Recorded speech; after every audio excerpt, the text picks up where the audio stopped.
Hello y'all on YouTube, this is Rob from Rob's Dirty Knives. Today I have a very interesting video. This is a Rob's rambling on, or Rob's ramblings, if you will, on Grail knives. And when I cannot find a Grail knife, what does it mean? What do I do? I just did a recent video on how I got into knife collecting. And it was Rob's rambling, and I talked about what Grail knives are, really probably coming from the psychology of the hunt, if you will, or what they call the chase, looking for that knife that you're desperately wanting to get into your collection because that's the knife that you just really want to collect, right? So, Grail knives to me are knives that you really would like to get that are reasonable to probably get at some point, may not be reasonable to get right away. Um, Now, some people will define Grail knives differently, right? Some people will define Grail knives as almost impossible knives that you may never get. They may be discontinued, they may be way too expensive, they may be so limited that you'll probably never get in on the wait list. Fine, if that's your Grail knife, go for it. For me, I define my Grail knife as the knife that I would very much like to get, is probably out of my price range or is very limited on production and hard to find when it drops, is available or will be available at some point, is a knife uh, that I think is useful, that I can use because for me, my knife collection are knives that I use. I collect knives that I use. Now I may not go out and chop woods and cut down trees with my knife. Some knives are very nice, and yeah, I'm not going to go out and do yard work and cut bushes up and cut sheetrock with it. But there are some knives that I would do that with, right? Those are my beaters, my users, the ones that I can destroy if I want to, right? For whatever reason. But those are not some of the knives that I like to carry. Most of the time, I'm opening boxes, I'm opening letters, I'm opening envelopes, I'm opening plastic around cases of water, I'm opening the holes, the straps around a six pack of water, or not six pack of water, six pack of soda or something like that, right? Those are the things that I'm usually using my knife for. I'm opening, cat litter bags, or or dog food bags, or cat food bags, or other bags of stuff that we have. That's what my knives are for, and so I can pretty much use every knife for that, right? Um, so for grill knives, it makes it when I can't easily get a hold of it because of the cost, because of the availability, um, because it's not something that's really reasonable or feasible for me to get at the time, right? There's a lot of factors that can contribute to grill knives, but those are my main reasons, right?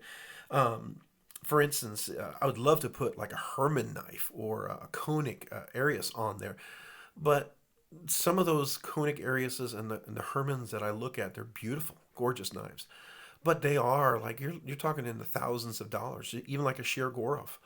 They're in the thousands of dollars, and they're knives that I would probably not carry and use, at least where I'm at right now. That could change down the road, right? I mean, there was a time when I thought $100 knife was the most expensive knife in the world, and I was so careful not to use it on anything major. And then I thought a $200 knife was ridiculous. Then I thought a $300 knife was, like the most amazing thing in the world. Those have all steadily changed, and you can kind of see that here, right? If you know anything about these knives, this one is a little bit above that. And if you know anything about this knife, this was, just getting the fat carbon milled scales put on this one. Now, granted, you can buy this when they do drop with it together, and it's still not super expensive. But back then, you had to buy the knife, and then you had to buy the scales separately, right? But if I get the titanium scales, you'll know that's definitely the case. And if you know anything about Arno Bernard and Imamba, that's not a cheap knife, right? So then you know anything about Damasteel and Enrique Pena X series. This is the Mula. You'll know that not a cheap knife, right? And then if you know anything about Spyderco Smock, the Spyderco Smock, and this is a fat carbon orange fat carbon scales, you'll know that that's not necessarily cheap, and you know that here we have a lynch clip, right? We added that on here, so that's definitely going to add a little bit to some of these knives, right? So these were Grail knives for me at one point or another. I I saw some of these and I thought, man, these are cool. These are really awesome, right? They if I be truthful, the smock was one of the first ones in this collection right here. I really like the smock. I love the design, this Warncliffe, or if you with sheep's foot, probably more sheep's foot with the bowed up kind of sheep foot, modified reverse tanto. You know, I don't know. Um, I don't know what you want to call this. Sheep's foot, reverse tanto, Warncliffe, modified, you know, Spyderco knife. I whatever you want to call it. I don't care.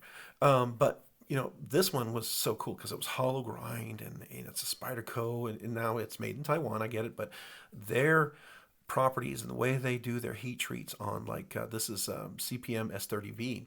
And their heat treats on CPM S30V is phenomenal. I mean, some of the heat treats they do on these knives is better than some of the stuff you get in M390 and even 20CV, right? Spyderco is just known for fantastic heat treatments, And this one had multiple deployments. So it was one of the first ones where you could, forward flick it, reverse flick it. You had the flipper, and then you had the button lock where you can even open it and close it with the button lock. And I thought that was just amazing. And so I got a hold of this one. I finally saw a release, and they were really hard to get a hold of. And I got this, and I was like, "Oh, I'm so excited!" It was back then. I think it was like $204. I think they're like $230, $240 now. But, anyways, I got that, and then I saw that they had these fat carbon orange scales, and I thought, "Yeah, let's get those. Those are really cool." And I got that put on there, and then I got the deep carry clip because I don't care for their low, very the clip goes all the way down here, and pocket stands way out of the nice protrudes out of your pocket quite a bit. But this made this a really wonderful knife, and I was so excited to get this. It's one of those Grail knives I really always wanted to get a hold of. I really liked it. And you know what? When I got it, I loved it. I still love it. I still carry it. I still love this knife. This knife is fantastic. It's a great, great knife. Now, someday I would love to get a different steel, but see, here's the thing. I don't collect multiple versions of the same knife. And so the S30V steel is perfectly fine for me. Unless someday someone were to offer me money to buy this one, and then I sold it, and I could get another one maybe in a, fancy steel like I don't know, MagnaCut or, LMAX or something crazy like that. This is fine. I'm going to keep this in my collection, right? I trust Spyderco's heat treats, and I think this is going to be really nice. Sorry, it has a little something on the edge of the blade there. I use these knives, so there's stuff on there. But anyways, this is great. So it's in my collection. Then I heard about Damasteel, and I thought, oh, Damasteel, I'm not going to buy into that. That just looks kind of gaudy or whatever. But then I saw one knife that had the Damasteel, and it was beautiful. I was like, man, okay, let me rethink this. And so then I saw over at Crane's Cutlery, they had these mulas with the red fat carbon. And now I love red fat carbon. You can see I have this. I have a shaman in red fat carbon. I think I have a large feldspar in red fat carbon. What else do I have? I think I have another one in red fat carbon. I can't remember. But yeah, I have a couple of them. And I like that. I like that material. To me, it's beautiful. It's also something I like to carry on Fridays. It's up to you how you choose to what you carry and when. But for me, I like to, I think of wear something red Fridays, and many times on Fridays, my sons are playing games. And so I'm usually wearing school clothing. Like today, I have a soccer shirt on because my son plays soccer, and it's his high school soccer shirt. And so on Fridays, I can't wear a red shirt or red polo or red t-shirt. So I will carry something red, and I'll carry a knife with red in it. And that's my support of the U.S. troops. And I used to do a video regularly on that, just, to show my support. But I didn't want it to become meaningless and just kind of, something you just did and have no meaning to it. So I kind of stopped doing those regular videos because I want them to be meaningful. When I do post something again, it'll be meaningful. But I still like to carry something red on Fridays to show my support of the troops. And so this was great with the red fat carbon. Just really, to me, was something nice. So I got a hold of this. I saw it at Crane's Cutlery. I bought it, and then I got this beautiful Damasteel. I was like, oh, wow, that is gorgeous. And then I find out Damasteel is like great properties, like CPM 154 CM. It's got that really great. It's not perfectly corrosion resistant, but it is resistant to corrosion. It's very strong steel. It retains an edge really well, and this one's super sharp. You can see, I've got a kind of nice mirror polish on the mirror edge on that one. I don't know if you can see that. But anyways, it's very functional, very useful, and so I use this knife and I enjoy it. And it's just a gorgeous knife in a gorgeous steel. And so that became one of those, Grail knives because of the red fat carbon and because of the Dama steel. And I was so excited to get a hold of that. I think of another, Grail knife was the TRM. For the longest time, I wanted a TRM. I wanted an Atom, and I'm glad I got the Atom. Now there's the Neutron. I think I would enjoy the Neutron too. It's a little smaller version of this, so if you're collecting them, I had two of these at once. I had this one, and then I had a titanium one. And then I realized, I got that titanium one, and I got this one because I thought, I should have both of those. And then on my journey, I realized my Grail knives are the knives I want, not that the knives that other people tell me that I want. They're really, truly the knives I want in my collection. And my best way to really determine that is to get a chance to get a hold of one and feel it and use it and find out, is this really, truly a knife that I want in my collection? And so the TRM Atom was one of those. I really, really enjoyed this. But I realized I didn't need two.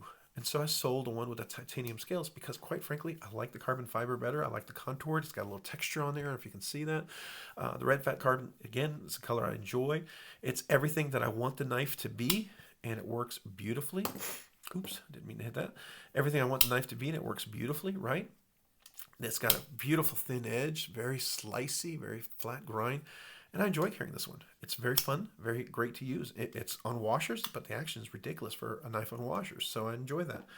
Another great, great knife. Was glad to have it. And it was hard to get. I mean, they were never available.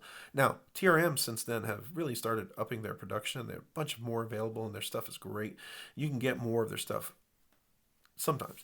Like right now, everything's sold out. But man, there's times when they have a bunch of the Atoms, they have a bunch of the Neutrons, they even have the Holy Nerds, or the Nerds. The Holy Nerd is the version 2. And then they have the Shadows. Now, the Shadow's one of those I would love to get. The Shadow I'd love to get is the one with the titanium scales. But those are impossible to get. So yeah, it's a knife I would love to get, but I don't want to put it on my Grail knife because it's not something I'm going to go hunting after because they're almost next to impossible to track down. So, I'll get it if I can get it.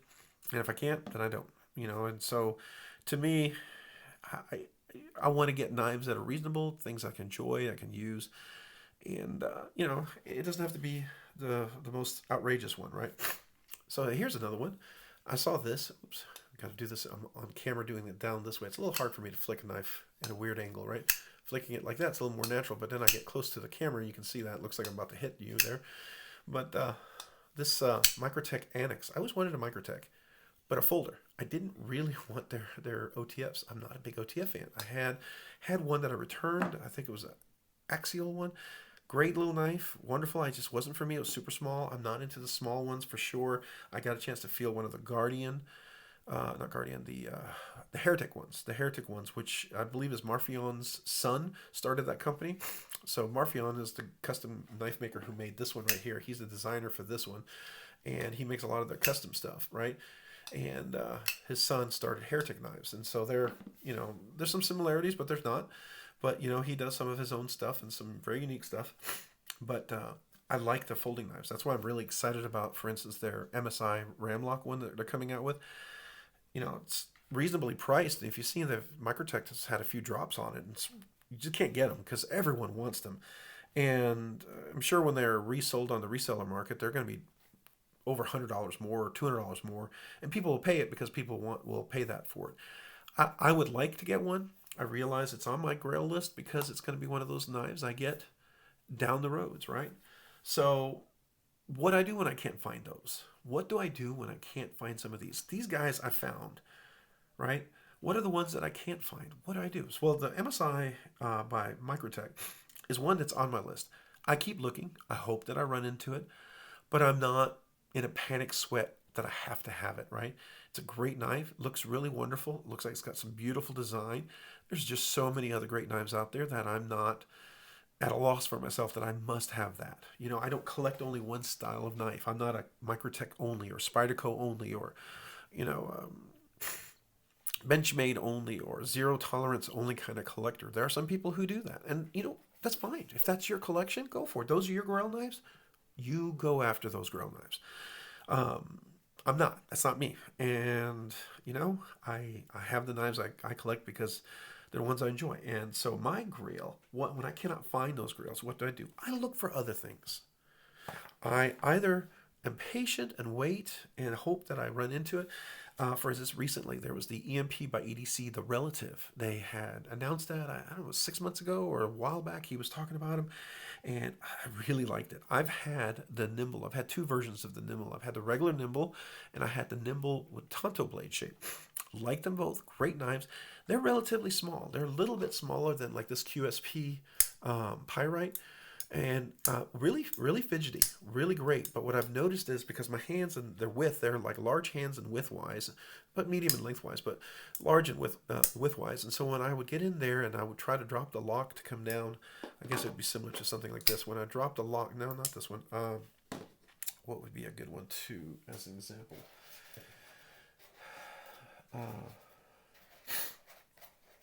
Trying to find a knife here real quick that I could show you that would be similar to it. I don't know. Maybe let's do the pink one. So I would drop the lock, and when it would come down right here, it would catch, and you'd either let it go and it would be a slicer and could cut your nail or cut you, or you had to catch it here. But there was just a very little part to get past that detent, so it was really hard to clear that detent. And for me, that was frustrating. But once it cleared, it was beautiful. The action was just wonderful to draw, and it had multiple opens. You could flick it this way, you could front flick it this way. You could use the fuller to flick it. I mean, it was just fidget friendly. I loved it, but it was small, and my hand would be too big for it. And so I ended up selling both of those. I enjoy those knives. I have videos on them. Great knives. Highly recommend them. I think they're wonderful. But again, it's going to be what you want and how you use your knife, And for me, they just weren't the ones I wanted to keep in my collection. So I sold them. But when I saw the Relative, I thought, man, that's bigger size. Oh, that's awesome. Because they had like the Nimble X, and I thought that would be cool, but I never saw any more releases of the Nimble X. So I was very disappointed about that. So I was hoping the Nimble X would come out a little bit more, but I didn't see any of those. So I, you just go on a hunt and you hope, you can find some. Well, they had a Saturday drop. I found a Relative, the one I wanted. Very simple. I don't need all the fancy blacked out, all that stuff. Was able to order one, and it was in 20 CV, I believe. And I was able to order it. Hopefully it'll come in this week or whenever he starts to ship the ones that he has in stock that are not the new back order. So there you go. And again, that leads me to, I'm going to do another video on back orders because, how do I look at back orders? For some people, it's a different perspective, but we'll talk about that in another video. So I was able to get a hold of it. It was one of those Grail knives I couldn't for the longest time. And so it was frustrating to look at it. And I was like, that's a really cool knife. I think it's great, but I am not going to pursue a knife that's going to be impossible for me to find. And I'm not going to pay extra for it. And I'm not going to make it my one and only goal and turn heaven and earth over just to find that one knife, right? There are knives that I really enjoy and I would love to get a hold of, but they're not the end of the world. Like I would love to try a Shirogorov one day. I really would. Love to. I've held a few in stores, and some of them are neat, and some of them I do not like at all. Be straight up. They're flipper tabs. They're supposed to be the epitome of perfect flipper tabs. Some of them I do not care for at all. And I think those are just specific models because I've noticed some of the other Shirogorovs have some beautiful flippers that will look like very functional. The one that I looked at, the flipper was barely there and it wasn't functional for what I wanted and I didn't care for it. And so to me, I didn't find value in that. And so the Shirogorov is something I would love to try at least, but it's not going to be a Grail knife for me. So if I can't find that one, I'm not worried about it. I really am. I'm going to look for other things that are of value and interest to me. Because, there's just so many neat designs coming out all the time. Some other Grail knives. I think I have a few of my Grail knives that I've had on my list. Some of them are, what is it? Yeah, the McNeese knives, Mac 2 and 3.5 inch. I would love to get the non-automatic in Magna Cut with the titanium scales. Beautiful knife. I see them drop. They come out regularly. Would love to get my hands on it. It's not it's not life or death if I don't get one. So what do? Well, I look for it. If I run across it, great. Maybe someday I'll get to buy it. It'll be the right time. I can order it and pay for it. And I didn't, put all my money somewhere else or already buy something else and I can get it. And maybe someday I won't. But it's still being made. Still a great knife. And I'm going to keep looking for it, right?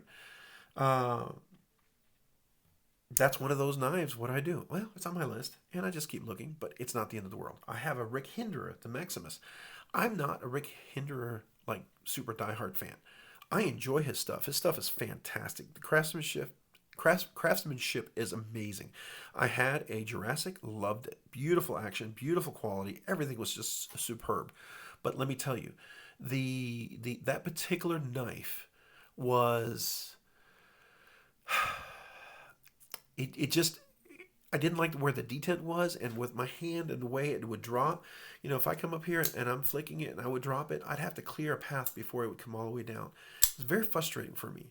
It's one of those knives that it just didn't work well, and it was tiring after a while to use, and it didn't fit well, function well. I couldn't get a good presentation, and the handle was a little small for the curve, and there's no choke up or anything on there, and it wasn't a knife that lent itself to be like that. You didn't need a choke up because you were got a perfect presentation without any sort of choke up point.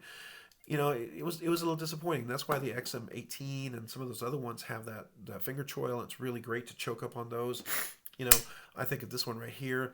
This one works great with the gloves on, but I can still choke up. And there's a secondary jimping here where I can choke up right here and still be clear of the little choil right there, the sharpening choil, or the blade right there where the choil is, right? I can still choke up and do a precision cut if I have to go in and do a really very precision push kind of cut. A regular cut, I can do this and slice all day and do all sorts of stuff and precision cut like that. But sometimes, you need to get up and you need to get that real push knife cut. And it works with, if you break down boxes, you cut open anything, after a while what I'm talking about. Because they're knives that, after a while, trying to cut something like that with your wrist, it's exhausting and tiring. And a good tool can save, a lot of effort and a lot of strain and things like that. So a knife that can choke up really makes a lot of sense for me. At first, I didn't really understand it, but then, when I started using it, I was like, yeah, that makes perfect sense. I get it. I get it. I think of this one here too. I can choke up on this, the TRM Atom. I can just right here, I can just push right down. I can really get a nice choke up, and if I need to get that really big, hard push cut, I'm fine. I got it. Works really well. So for me, that's great. Even the Enrique Pena Mula. Look at this. I can choke up right there. I can get right past the ramp where the jimping is, and I can get that, and I can push if I needed to. And I like that. And to me, that's important. Even on the Spyderco Smock right here, I can choke up like this and really get that push cut if I need it to as well. It's not necessarily a finger choil, and definitely a sharpening choil. It's got a lot of room for it, but it's really functional, right? So, right. So that's why I was not a Hinderer fan, for me, at least with the Jurassic. But the Maximus, man, that Maximus, I tried it in the store. Everything about it I loved. And it was one of those knives, once I held it in hand and I flipped it and deployed it, and I was like, man, I was so tempted to buy it there. I just didn't have the money to buy it. I did not have the money. It would have been a foolish, foolish, foolish buy at the time. Had I known about it, had I known it was available, I'd have sold a few knives, I'd have bought it. And yeah, I think it would have been worth it. And it would be in my collection. I'd be talking about it, probably in this list right here. And I'd be, oh, this is a great knife. But I didn't have the money at the time. I'd bought other knives. And, you can't always buy the ones you want at the time. You've got to be wise. You don't want to go out and be stupid. I mean, it's your choice to be stupid. If you want to be stupid, you can. I mean, you have the right to be stupid if you want. That's your choice. But there's times you shouldn't be stupid, especially if you've got a family and you got to want to, take care of things. So it was one of those that I would have to sell a few knives to be able to get that knife. And by the time I would sell those, the knife was gone. And it's, the way Hinderer works that, I'm told, is that they produce the Maximus like every 2 years. And it's out, and you get it if it's there. And once it's gone, it's gone. And so that was the case. It was either there or it wasn't. And so I missed it. And it'll be on my Grail knife because I've tried it and I like it. And if they release it again, I definitely want to get it. It's a beautiful knife. I can tell you from handling it. The same thing with the McNeese. I held a McNeese at a gun show, and I was so impressed with it. I was so impressed with the action. I just didn't have the cash because you'd have to buy cash, and it was a beautiful knife. Definitely want that knife from handling it. The Protec Mordax. I've owned it. I had the CPM 20 CV version. Beautiful knife. But I remember Protec saying that they were going to come out with a MagnaCut version, so I sold that one to my neighbor. He asked me to buy it, and he kept bugging me about it, and I did when he moved. And I thought, yeah, I'm going to get this other one. I'll use the money toward that. It never came out, and then when it came out, it was like a super small drop. I missed it, and I've been hunting for that for over a year now. And I feel like I'm going to probably have the same trouble because there's not a waiting list like there is with like the tactile knife company. They have their new Maverick coming out. I'm on a waiting list. I will have a chance to buy that knife at some point. Now it may be 6 months, a year, or a year and a half later when they finally make enough, but I will have a chance to buy it at some point. Hopefully, I'll have the money at the time to buy it, right? So I keep checking where I'm at on the list, and as I get closer, I want to make sure that if I need to sell a few knives to get it, I will, right? But that's one of those knives I would definitely want to get. But with the ProTech Mordex, every time I see a drop, it's gone. I get a notification. I go check out, and 2 minutes later, it's sold out. So the ProTech Mordex is going to be one of those knives that I want to get. I really enjoyed it because I had it. I would love to get it again. But it's one of those that's falling down on my list. It's falling down on my list. I just recently saw a Wii Knives that came out, the Wii Mini Mouse, and I saw it was available. And I saw some reviews on it, and I thought that could potentially be the button lock, ProTech Mordex replacement. Now, granted, I would love to have gotten the ProTech Mordex because it's USA made. I want to buy USA made. I want to support USA made.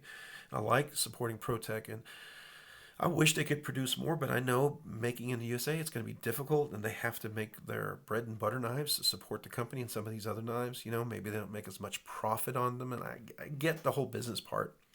But I'm going to keep looking, and maybe I can get it someday. Maybe I won't. But there are other options, and so that's why the ProTech Mordax drops down. And so what I do when I can't find it, well, I may look for alternatives. There you go, the Wii Mini Mouse. That was an alternative. Then I think of the tactile company company Maverick. Beautiful knife, love it. Like I said, I'm on the list. I'm going to get a chance. What do I do? I wish there was something else out there.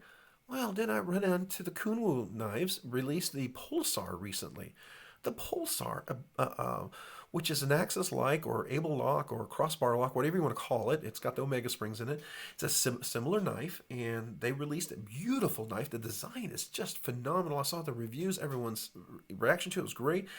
And if you don't know anything about Kunwu knives, you should check them out. They have some phenomenal stuff out there. It is Chinese made, but it's some of the best OEM work out there by anybody right now. It really is phenomenal craftsmanship for what you get. Their stuff is amazing. Matter of fact, I have this Kunwu Knives Tau S. This is a beautiful knife. Was able to get a hold of this after everything I heard. This is in Vanex super clean steel. I don't know if you can see that. Beautiful blade. Edge retention is ridiculous. Salt corrosion resistance, amazing. And the design, the way you look at even the frame lock, it's that very high, small frame lock. I put a Spyderco wire clip in there. I had to modify that, just sand down the prongs to get it in there because it's just a little too wide. But if you're willing to sand that down, it works really nicely. You just got to be willing to file those prongs down a little bit. And if you know how to do that, great. If you don't, don't damage your knife to do that if you don't. But anyways, this knife right here, it has a front flipper, it has a fuller, it has a back flipper. So here I can do a full flick like that. I can do a front flick like that. I can do a reverse flick like that. Super fidgety. The action is beautiful because it's on multi-row cage ceramic ball bearings. Really phenomenal. I'm going to get some skiff bearings to replace this out with to see if it's any more ridiculous. But I got to tell you, this is one of those knives that I really don't need to replace them because the action is phenomenal. The same for my, I have a Leon Ma, get stuff done. The action on this, I put in skiff bearings on this, and they fit, and they work great. But I got to tell you, the action is exactly the same as the Riot cage ceramic bearings that were in there. It was no difference whatsoever. And so to me, it was like it wasn't worth it because I could use those cage ceramic bearings in other knives that it definitely benefited. But, these guys, so I'm saying all this so you know about Kunwu knives. They came out with their Pulsar. The Pulsar was if you will, a able lock, a crossbar lock, or an axis type lock. It's the Mega Springs. Beautiful knife. It would be what I'm talking about. If you're not familiar, it's going to be where are you? There you are. I have a Benchmade.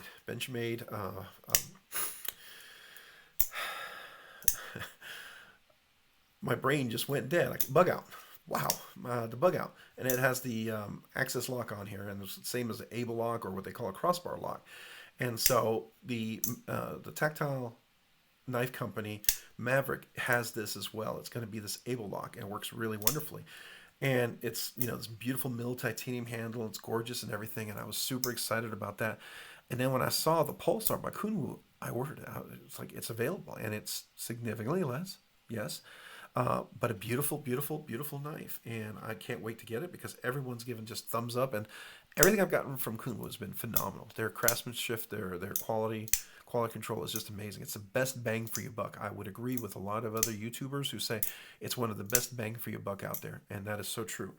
So there you go. What did I do with the Maverick? Yeah, I still want the Maverick. There's no doubt I want the Maverick. Don't get me wrong.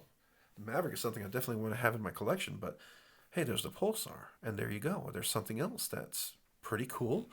I may enjoy just as much, and who knows, maybe that's enough for me for a titanium framed access able crossbar type lock knife, and maybe I'll go back and say, the tactile knives Maverick is not as important, and when it comes out, maybe I'll buy it, maybe I won't. But it's a Grail knife, and there's other options. The same thing with the Microtech MSI Ram Lock. That's a Grail knife. I want to get it. I'd love to get it. What do I do? Well, I know how Microtech works, and it's difficult to get their stuff. I mean, heck, I paid $56 more than I needed to pay on this knife. Um, when someone who had it, and I don't know if that was because their cost and they had to make their certain profits or whatever. I get it. Maybe they didn't get a good discount like they should have, but other places had this knife for $56 less. And had I known that, I would probably have bought it there. But when I bought it, it was available. I was so excited to get it, and I'm happy about it. I like this knife, and I'm enjoying this knife, and I'm most likely going to keep this knife. I don't think I'll sell this knife. It's one of those knives you could probably sell and make your money back. I haven't used it hardly, and it's perfect shape. It's immaculate, but just a really fantastic knife. But it's one of those that I paid a little extra for. Uh, and I was willing to do it. Sometimes the Grail knife, if you want it, it's available at certain places for the price, and you find it somewhere else. It might be a little more expensive. You might pay a little bit more. I did for that one. Yeah, I'll do that. You know, uh, there was a few of these. I think some other knives I had that were, yeah, like the Shamans. They were always on sale in the secondary market for a lot of money, and I just didn't want to pay all that extra money. So I waited for an exclusive drop, and I did. Blade Ops had an exclusive drop of this Shaman and LMAX steel. If you can see that, I was able to get it. Ordered it. Was so excited to get it. And then I found some scales that I put on there, and I put the CME, compression made easy. That's from OCD for EDC. Really worthwhile. If you have a compression lock, you should consider that. It makes this knife very useful, and it even makes it. Oops, I'm trying to do this left-handed. Makes it very useful as a lefty to close it as well. Makes it very, very functional for a left-handed person too. You can close it and everything. So, anyways, those are sometimes some of the things you do. Do you pay a little extra? Do you wait? What do you do? So with Microtech, I'm going to wait. And there are other knives out there. The Sheer Goroff, I'd love to get one someday.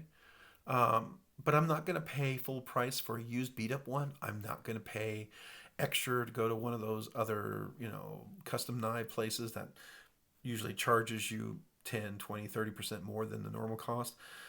If it's available, I would get it. If it's not, I'm not going to get it. And I don't need to get it in the fancy, $4,000 or $5,000 version.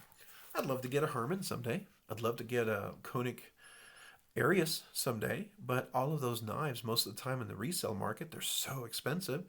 And sometimes they have versions that are super expensive. I don't want to pay the extra money for that. I want it to be a user knife.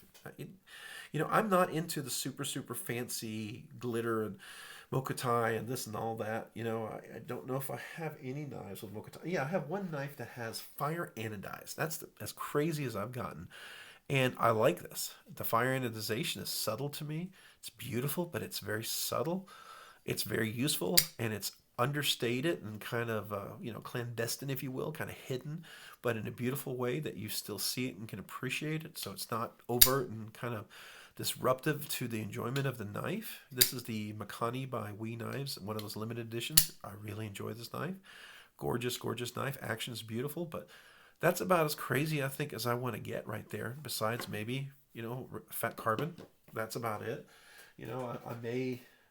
I may do, let's see here. I have one other one that's kind of interesting. If I can find that. Yeah, here we go. This is the Dave Warren Envy version 4. And beautiful knife. This is S90V. So beautiful hard steel. Really got great edge retention.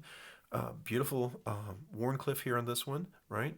But this is the infused carbon fiber, aluminum infused. Beautiful. I love the look of that. That's gorgeous, right? I love that. But this is about as exotic as I'm going to get right there is that. That's about it for me.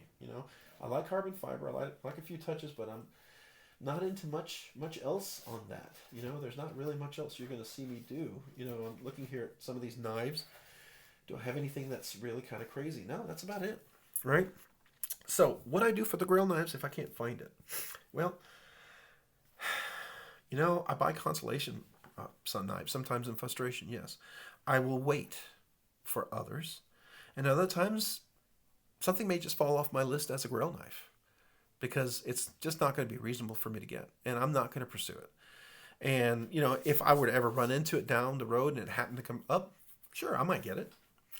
But it's not going to be something I'm going to pursue. But there are knives that I do pursue. There are knives I would very much like to get. And I've gotten many of them and I've enjoyed them. And there are knives I just stumble across and I enjoy them. Some of them turn out to be Grail knife replacements, and I've enjoyed that. I really have. I can think of a few that have done that for me. And that's really a lot of fun. So that's kind of where I stand, when I cannot find a Grail knife. And what do I do? What are my Consolation knives? And what do I do if I can't find that? I'm not going to, I might spend a little bit more if somebody offers it, but it seems like it was reasonable. When I spent $56 more for this one, other places had it for the same price.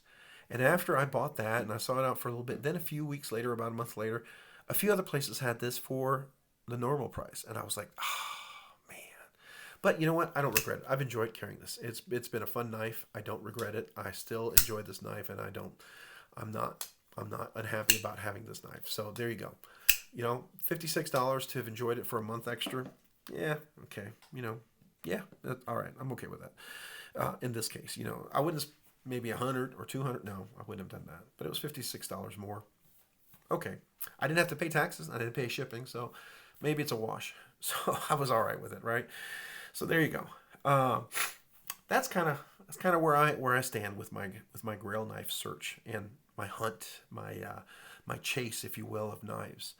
I still hope I can find some of those knives that I'd love to get a hold of. I'm still looking for those perfect, wonderful knives that just have all the things that I enjoy in a knife as far as action and craftsmanship. Stuff that I really enjoy. Some of the things I really, really appreciate is a beautiful caged or ceramic ball bearings. This one's not caged, but the smoothness of the action here. It's I have knives that are smooth. This one, for instance, very smooth, but it's not. You can still feel the contact of the ball bearings rolling on the metal. You can feel that. Here, it literally feels like it's gliding. It feels like there's no contact. It's literally smooth. I don't know how to describe it. I've only had a few knives that have that perfect, absolute smoothness. Now, I'm hoping, for instance, this one will become smoother. This one is always a little gritty, but it is a multi-row ball bearings, and I'm not willing to take this apart and put in skiff washers. Now, I do skiff washers on a lot of knives. It makes a huge difference. Some knives, they become phenomenal, right? But I'm not willing to take this one apart because I have the custom tool for it, but I don't want to scratch it and stuff. I have a few other knives that are really phenomenal. Where is my other one? Where'd it go? Oh yeah, here. No. Well, this one right here has beautiful action. It's a multi-row cage washers, but the action is phenomenal. Just really smooth. Gorgeous, gorgeous knife on that one. My Dave Warren, where did it go? Oh, here you are. My Dave Warren NV4. The action on this is ridiculous smooth. Now I put skiff cage ceramic ball bearing washers in there, and that made it buttery smooth. And I've get some similar action like I have in that. So, anyways, a little tangent there. Sorry about that, but those are some of my Consolation searches and hunts that I've done. So, what about you? What do you do when you cannot find a Grail knife? Are you so focused on a Grail knife that that's it? That's the only thing you're going to get. Everything else is secondary. Or do you have alternatives? Or is it just stay on your list as, yeah, I'd like to get it someday, but you know what? Not worried about it. Are your Grail knives things that could potentially be no longer available to buy and no longer in production? You would leave and look for them on the secondary market? Are Grail knives something that are things you'll probably never buy because they're just so out of reach that they're just knives you would love one day just to handle, and that would be enough for you. I can think of Brian Nadeau's Sharp by Design, that dagger that he makes. I forget what it's called, and I know like Metal Complex and some other folks have that knife. Beautiful knife. I would love to just handle one of those. It's a knife I'll probably never buy, but I'd love to handle it. Just like I would love to handle one of those really fancy Herman knives or those fancy, Koenig Arius knives or some of those other fancy knives that are out there. I would love to, but they're not knives that I'm driven that I must use because some of them are too expensive. I'm not just not going to carry and use every day because I don't buy those and then just put them in a collection. I want to use it. So if I get a Herman, it's going to be a basic Herman. It's not going to have a lot of thrills on there, and I would want it to be a user.